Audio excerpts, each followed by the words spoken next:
नमस्कार, मैं राहुल कठेरिया। 5 राज्यों के विधानसभा के चुनावों के परिणाम आ चुके हैं। परिणाम लगभग वैसे ही रहे जैसा मैंने पिछले वीडियो में बताया था। इतना जरूर था कि पश्चिम बंगाल को लेकर ये अनुमान लगा रहे थे कि जिस तरीके से ममता बनर्जी जी को घेरा जा रहा है, उससे भारतीय जनता पार्टी को फायदा होगा। लेकिन भारतीय जनता पार्टी इतना बड़ा खेल कर देगी, ये थोड़ा अनुमान कम था। और दूसरा, तमिलनाडु को लेकर ये सोच रहे थे कि सब वहां पर डीएमके गठबंधन की ही सरकार बनेगी, लेकिन बड़ा फैक्टर वहां टीवी के साबित होगी, यानी कि थलपति विजय की जो पार्टी है वो एक किंग मेकर बन सकती है। लेकिन तमिलनाडु में तो पूरा 360 डिग्री राजनीति घूम गई है। आसाम में भारतीय जनता पार्टी की सरकार बनने जा रही है। कांग्रेस से केरल से कांग्रेस पार्टी के लिए अच्छी खबर है कि वहां पर कांग्रेस ने बम्पर जीत दर्ज की है, बम्पर जीत दर्ज हुई है। तो कुल मिलाकर जैसा सोचा था वैसा ही हुआ है। और इन्हीं तमाम बातों को लेकर पूरे जो मैंडेट मिला है इन 5 राज्यों का, इसको लेकर मैं और अधिक विस्तृत विश्लेषण करूं। लेकिन उससे पहले, यदि आपने अभी तक हमारे चैनल को सब्सक्राइब नहीं किया है तो सब्सक्राइब कर लीजिए, बेल आइकन को दबा दीजिए। साथ ही साथ वीडियो के डिस्क्रिप्शन में हमारी शॉप है, इसमें जो भी प्रोडक्ट हैं आप उनमें से आपको ठीक लगे वो आप खरीद सकते हैं। देखिए, हर जगह पश्चिम बंगाल की चर्चा हो रही थी, सब पश्चिम बंगाल में खेला हो गया। चुनाव से पहले अनुमान ये लगा रहे थे कि हाँ, पश्चिम बंगाल में जिस तरीके से अमित शाह जी, मोदी जी, ममता बनर्जी जी की घेराबंदी कर रहे हैं, लगभग 2.5 लाख वहां पैरामिलिट्री फोर्स लगा दिया गया है। और चाहे एसआईआर के माध्यम से ईडी, सीबीआई, इनकम टैक्स सब कुछ लगा दिया गया, तो लग रहा था कि हाँ, भारतीय जनता पार्टी कुछ ना कुछ तो खेल करेगी। और हमने भी पहले ये अंदाजा बता दिया था कि बीजेपी कुछ भी कर सकती है। पिछले वीडियो में आप चाहे देख लीजिएगा, मैंने साफ साफ बोल दिया था कि भारतीय जनता पार्टी है तो अब कुछ भी कर सकती है। उदाहरण के तौर पे मैंने बताया था कि हरियाणा में क्या हुआ था।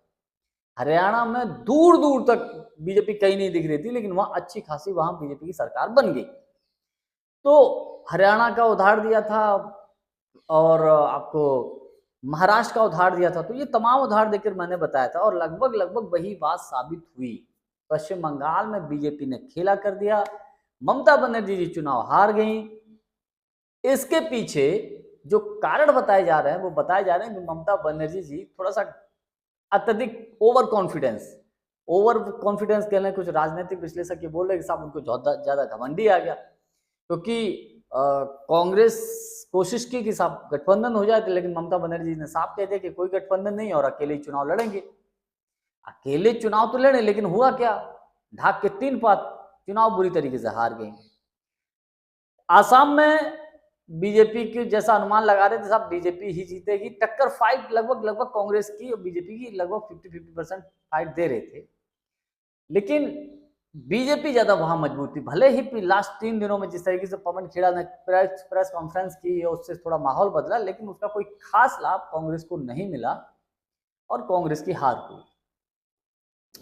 केरल से कांग्रेस पार्टी के लिए अच्छी खबर निकलकर सामने आई है। केरल में कांग्रेस पार्टी ने बम्पर जीत दर्ज की है और बड़ी बात यह है कि जिस तरीके से वहां पर चाहे राहुल गांधी हो, प्रियंका गांधी हो, सचिन पायलट वहां के प्रभारी बनाए गए और तमाम लोग वहां गए, सब लोगों ने मिलकर एकजुट होकर जो चुनाव लड़ा, यकीनन कांग्रेस के लिए अच्छा हुआ। एक राज्य में और इजाफा हो गया। और सबसे बड़ा प्लस पॉइंट यह था कि केरल में कांग्रेस पार्टी के नेताओं में भले ही थोड़ा सा मतभेद था, लेकिन सबने एकजुट होकर चुनाव लड़ा और एकजुट होकर लड़ने का फायदा यह हुआ कि चुनाव जीत गए। और उसमें एक चीज और देखने को मिली, जब केसी वेणुगोपाल थे, बाद में जो भी रूठे हुए लोग थे, नेता थे, उनको घर घर जाकर मनाया, समझाया, बुझाया और फिर बाद में हुआ ये कि कांग्रेस पार्टी की केरल में सरकार बन गई। अब केरल में पेच ये फंसा कि साहब कौन मुख्यमंत्री बनेगा, ये बात चलेगी। लेकिन सबने जो है, केरल का जो कैडर है, जो कांग्रेस पार्टी का जो संगठन है, वो कांग्रेस के शीर्ष नेतृत्व के प्रति बहुत लॉयल है, ईमानदार है। वो जैसा डिसीजन करेंगे वैसा होगा।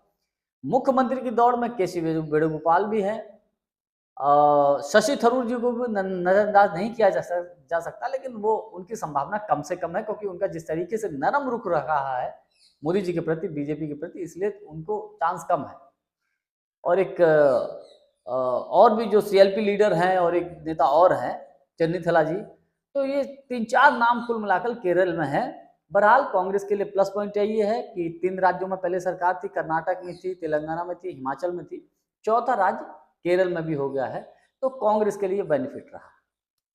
अब बात कर ले तमिलनाडु को लेकर। तमिलनाडु में तो ये था कि साहब डीएमके कांग्रेस गठबंधन की ही सरकार बनने जा रही है, प्रबल यही संभावना थी, हर कोई यही कह रहा था। टीवीके को ये बोल रहे थे कि साहब टीवीके जो है किंग मेकर की भूमिका में आ सकती है, लगभग 20-30 सीट निकाला है, 30-40 सीट निकाला है, तो वो एक अलग विषय है, लेकिन कोई ये संभावना नहीं जता रहा था कि टीवीके जो है एकदम तमिलनाडु की जो पॉलिटिक्स है वो 360 डिग्री घुमा देगा, ये कोई कल्पना नहीं कर रहा था। लेकिन यहाँ बिल्कुल एक्टर विजय ने वो पॉलिटिक्स घुमा दी और टीवीके तमिलनाडु में सबसे बड़ी पार्टी बन गई। दूसरे नंबर पर एआईडीएमके आ गई। एआईडीएमके की जो संभावना कम थी वो दूसरे नंबर पर पहुंच गई और तीसरे नंबर पर डीएमके आई है। तो अब प्रबल संभावना यही है कि टीवीके की जो है सीएम बने, यानी कि थलपति विजय के मुख्यमंत्री बनने के अधिक चांसेस बन गया है। साथ ही साथ पूर्ण बहुमत तो टीवीके को अभी जहां तक जानकारी नहीं मिला है, लेकिन ऐसा कहा जा रहा है कि साहब कांग्रेस की तरफ ऑफर किया गया है, कांग्रेस पार्टी टीवीके के साथ गठबंधन में आ जाए। और मैं आपको बता दूं कि तमिलनाडु में चुनाव से पहले ये प्रोसेस चल रहा था कि टीवीके का, थलपति विजय की पार्टी का गठबंधन हो जाए कांग्रेस पार्टी के साथ, और कांग्रेस के कुछ नेताओं ने ऐसा किया भी था, लेकिन किसी कारणवश वो गठबंधन नहीं हो पाया क्योंकि कांग्रेस का पहले से गठबंधन डीएमके के साथ था। अब चूंकि डीएमके के लोकसभा में अधिक से अधिक ज्यादा सीटें हैं, तो और पुराने कांग्रेस पार्टी के साझेदार हैं, दोस्त हैं, तो एकदम नजरअंदाज भी नहीं कर सकते, तो कुल मिलाकर वो गठबंधन नहीं हुआ। लेकिन इस चुनाव के बाद भी टीवीके ने प्रस्ताव कर दिया है, कांग्रेस की तरफ हाथ बढ़ा दिया है, और अंदर खाने खबर ये है कि कांग्रेस की तरफ से भी एक लगभग हामी भर दी गई है कि वो टीवीके को, यानी कि थलपति विजय की पार्टी को समर्थन देगी, और लेकिन उसमें शर्त ये रहेगी कि वो सरकार में शामिल रहेगी। क्योंकि देखिए डीएमके के साथ कांग्रेस का गठबंधन जरूर होता था, लेकिन एमके स्टालिन किसी भी तरीके से कांग्रेस को सरकार में शामिल नहीं करते थे किसी भी प्रकार से, केवल समर्थन दो बस, बाहर से समर्थन दो बस, इसके अलावा कुछ नहीं। तो इसको लेकर भी कांग्रेस में थोड़ी सी नाराजगी थी कि कहीं एमके स्टालिन के साथ गठबंधन ना करो, लेकिन खैर फिर भी हुआ। लेकिन अब प्रबल संभावना यही है कि कांग्रेस का गठबंधन थलपति विजय की पार्टी टीवीके के साथ होने जा रहा है। तमिलनाडु में 360 डिग्री पॉलिटिक्स घूम गई है, और इसका लाभ कांग्रेस को 29 के लोकसभा के चुनाव में पूरा मिलने की संभावना है। एक तरफ डीएमके तो है ही, दूसरी तरफ टीवीके की जो विचारधारा है वो बीजेपी के अगेंस्ट है। वो खुलकर इस बात को कह चुके हैं थलपति विजय, वो भारतीय जनता पार्टी के साथ बिल्कुल भी नहीं जाएंगे, वो कांग्रेस पार्टी के साथ ही रहेंगे, और कांग्रेस के साथ गठबंधन में आकर ही तमिलनाडु में सरकार बन जाएगी। और अगर ऐसा है तो मेरा मानना है कि इन 5 राज्यों के चुनाव में कांग्रेस का फायदा ही हुआ है। थोड़ा सा असम में जरूर नुकसान हुआ, और कांग्रेस के लिए तो प्लस पॉइंट ही रहा, लेकिन खेला भारतीय जनता पार्टी ने जो किया है वो पश्चिम बंगाल में किया है। ममता बनर्जी जी को बड़ा नुकसान हुआ है। जानकारी हमारी आपको कैसी लगी कमेंट्स करके हमको जरूर बताइएगा। बहुत बहुत धन्यवाद, नमस्कार।